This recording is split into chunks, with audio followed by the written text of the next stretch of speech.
조선반도 정세 긴장의 근원으로 되고 있는 외세와의 합동군사 연습을 더 이상 허용하지 말아야 하며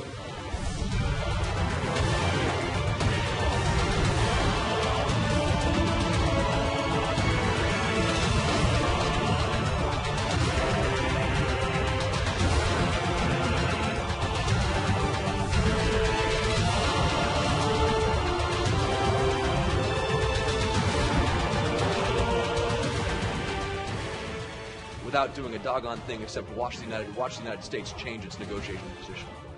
명백히 하건대 지금과 같은 미국의 강도적 입장은 사태를 분명 위험하게 만들 것입니다.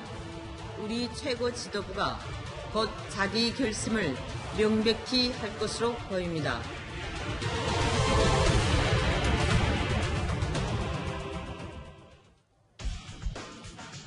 미국은 최근 정찰 자산들을 한반도 인근에 급파해서 북한 내부의 동향을 손금 들여다보듯이 살펴보고 있죠. 그런데 이번에는 통상적인 관행을 깨는 군사 움직임이 또 포착됐습니다. 오키나와 주일 미군 기지가 아닌 하와이에 있는 해병 항공기들을 한국에 직접 출동을 시켜서 훈련을 진행한 겁니다. 하와이는 김정은 위원장이 하노이 회담 때도 미국에게 전략 자산을 없애달라라고 요청하기도 했던 미국의 전략 군사 요충지죠.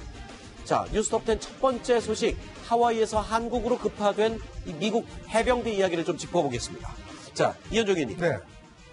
미국 하와이에 있는 태평양 해병부대가 3월 초부터 한반도 인근에서 실제 훈련을 진행을 한 사실이 뒤늦게 지금 밝혀진 거죠. 그렇습니다. 사실 이제 한미 합동군사훈련이 대부분 연기되거나 취소가 됐지 않습니까? 네. 더군다나 한미 합동훈련에 대해서 트럼프 대통령이 비용 때문에 못한다라고 이야기를 하면서 사실 네. 이제 해병대 훈련, 청룡훈련도 사실상 이제 없어졌습니다. 자, 그럼에도 불구하고 지난 3월 초부터 미 하와이에 주둔 중인 해병이 우리나라 인근으로 와서 네. 지금까지도 훈련하고 있는 것으로 알려지고 있습니다. 합동훈련이 아니라 미군의 단독훈련인데 네. 사실상 예전에는 오키나와에 있는 해병대가 뭐 우리나라 원정에 있습니다만 그렇죠. 하와이에 있는 그 해병대가 우리나라로 전개해서 이렇게 훈련을 벌인 것은 거의 제가 알기로는 처음인 것 같습니다. 자, 오랜만에 나오신 우리 신 대표님. 사실 해병대 연합훈련이다 그러면 제일 먼저 떠오르는 게 쌍용 훈련이거든요. 원래대로라면 지금 쌍용 훈련이 진행됐어야 될 내용인데 그거랑 전혀 다른 내용인 거죠, 지금? 그렇습니다. 지금 이 시즌 같으면 이제 키 리졸브 훈련 끝나고 독수리 연습 들어가서 말씀하신 대로 쌍용 훈련이 진행될. 그렇죠. 해병들의 거의 상륙 훈련이죠. 사단급 상륙 훈련을 한미연합으로 이제 동해안에서 이렇게 하는 그런 시기인데 그거는 뭐 안 하기로 했으니까 네. 없는 것이고 그런데 이제 스카파로타라고 하는 태평양 해병대 사령관이에요. 중장인데 이분이 지금 한국에 와 있습니다. 오늘 제가 그분하고 세미나를 같이 하고 발제하는데 제가 토론을 했어요. 네네. 그분 말씀이 이제 그 논문 발제문에 이 사실이 밝혀진 겁니다. 네. 내가 지난 한 달 동안 이러이러한 비행기들을 가지고 와서 한국에서 훈련을 했다라고 논문에 나와 있었던 겁니다. 네. 그래서 지금 알려진 건데, 그 훈련은 한국 해병과 합동 훈련이 아니에요.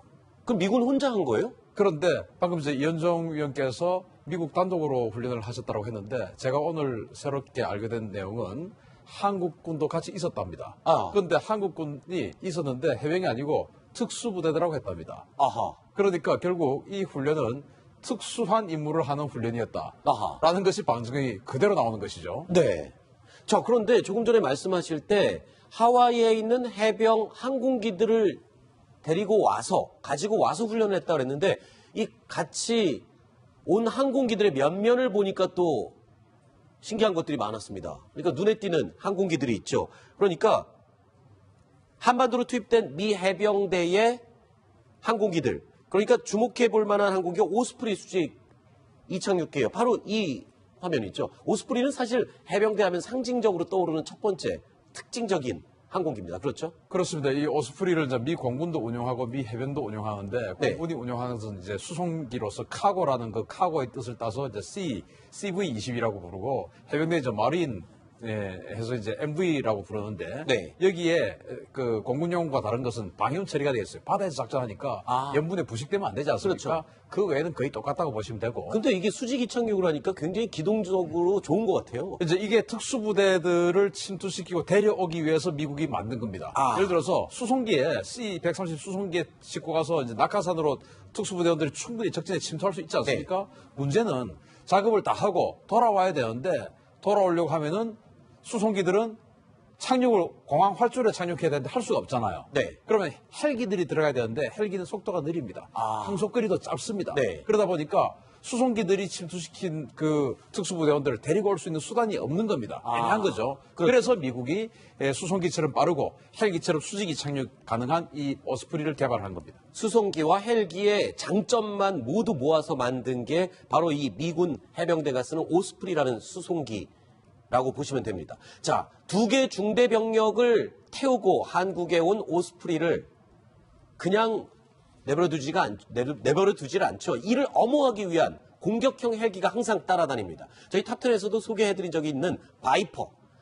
해병대의 입체 상륙 작전을 할 때 가장 선두에서 적들을 섬멸시키는 공격형 헬기죠. 그렇죠. 예를 들어서 이제 우리 오스프리가 착륙을 이렇게 우리 이제 특수부대원들을 싣고 착륙을 하는 데 있어서 특수부대원들은 은신하고 이렇게 됐을 때 특수한 능력을 발휘하는 것이지 적들은 은신해 있는데 우리 특수부대원들 비행기 타고 지금 내리고 있는 상황 같으면 그렇죠. 아주 위험하지 않습니까? 그렇죠. 그럴 때를 대비해서 공격 헬기들이 항상 엄호를 해서 하늘에서 특수부대원들이 안전하게 착륙을 해서 적진에 은신할 때까지 항상 엄호를 해줍니다. 그래서 적의 지상군이 만약에 공격을 하려고 한다면 그것을 하늘에서 제압을 하는 제압 사격, 또 적의 전차나 이런 것들이 나타나면 대전차 미사일 쏘아서 공격하는 어떤 그런 작업. 또 적도 이제 공격 헬기가 있을 수 있잖아요.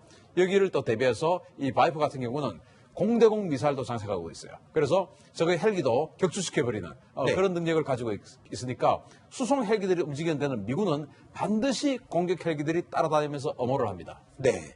자, 오스프리, 바이퍼 이런 것뿐만 아니라요. 이번 미국 해병대 항공기들 한반도에 전개된 면면들을 보면 10넉 대의 항공기가 참가를 했는데 자, 이런 것들 방금 2가지를 살펴봤고요. 이 나머지 헬기는 어떤 의미를 갖고 있습니까? 그 CH-53 스텔리온 저 헬기가 정말 대단한 헬기입니다. 네. 미국이 가지고 있는 헬기 중에서 가장 덩치가 큰 헬기인데 오스프리 같은 경우는 한 24명의 무장병력을 태울 수 있잖아요. 네. 그런데 저 CH-53 같은 경우는 한 개 소대 이상의 병력을 태울 수 있습니다. 아하. 그러니까 오스프리보다 훨씬 더 많은 병력을 태울 수 있고 네. 그리고 아주 적어도 침투를 할 수가 있기 때문에 네. 오스프리보다 훨씬 더 은밀하게 침투를 할 수 있어요. 근데 하나 궁금한 게 있습니다. 아니, 미군 해병대가 와서 우리 한국에서 훈련을 하는데, 뭐 이런 항공기가 왔다, 이런 것들을 갖고 왔다, 이거를 지금 다 밝혔잖아요. 네. 공개적으로. 네. 그럴 필요가 없는데, 이렇게 이례적으로 다 공개하는 데는 다 의도가 또 있겠죠. 우연을 가장하고 공개가 된 거죠. 네. 이제 그 크라파로타 사령관이 자기 논문에다 이걸 적었습니다. 네. 근데 그 논문이 확 공개가 돼가지고 언론에 지금 보도가 됐지 않습니까? 네. 그런데 오늘 그 사령관의 태도를 보면 굉장히 조심스러워요. 플로어에서 질문이 많이 나왔는데 그것을 거의 대답을 하지 않고 네. 완전히 그냥 정치적으로 이렇게 살짝 넘어가는 모습을 봤는데 네. 정무적인 감각이 탁월하다라고 저는 생각을 했습니다. 아하. 무작정 뱉는 사람이 아니다라고 느꼈어요. 네. 그런데 자기 논문에 분명히 공개될 것을 알고 이런 전략들을 적었다고 한 것은 네. 북한에게 보내는 사인이다. 우리가 여기 와서 너를 또는 북한 지역에 침투해서 특수한 임무를 할 수 있는 현지 적응 훈련을 하고 있다. 그런 것을 과시한 거라고 봅니다. 최근 한미 국방장관이 만나서요, 동맹 연습은 성공적이었다라고 자화자찬을 했습니다. I don't think we're scaling back exercises. I think we're building capability. I always say, kachi kapshida. We go together, we solve many problems, but more importantly, we'll create more solutions. 강력한 한미동맹의 역사적 상징이자 정신을 간직한 연합연습을 통해서 한미동맹과 한미연합방위 개선은 더욱 굳건해질 것이라고 확신합니다. 자, 그런데 이번 훈련 사실상 미국 단독 훈련이다라고 말씀을 하셨잖아요. 하지만 청와대는 사전 조율을 통해서 훈련 내용을 알고 있었다. 뭐 이런 내용을 다시 입장을 밝혔더군요. 네, 그래서 처음에 우리가 언론에서 갑자기 이런 보도가 나오니까 네. 일단 이건 한국이 어떤 면에서 보면 몰랐다라고 이제 취재가 됐었는데 네. 나중에 오늘 국방부가 밝힌 내용은 일단 우리도 알고 있었다라고 이제 이야기하는 것이고 네. 특히 오늘 그 이제 해병사령관의 발제문 중에서 보면 주목되는 게 뭐냐면 한미연합훈련을 강화하자라는 이제 제안을 했고요. 또 더군다나 뭐냐면 한국의 해병대가 어떤 우리 인근 내에서 예를 들어서 뭐 호주나 이런 등등에서 외국에서 훈련하는 것을 함께 하자는 제안을 했습니다. 네. 지금 좀 전에 화면도 보셨지만 세너헨 국방장관 대행도 한미연합의 훈련은 결코 약해지지 않았다는 점들을 강조하고 있어요. 네. 자, 우리가 올해부터 사실은 이제 한미연합 훈련이 공적으로 없어지면서 한미연합 훈련이 상당히 약화될 것이라는 우려를 했지 않습니까? 근데 지금 밑에서 보면 오히려 한미연합 훈련을 지금 강화하자는 쪽으로 움직임이 바뀌고 있는 것 같습니다. 네.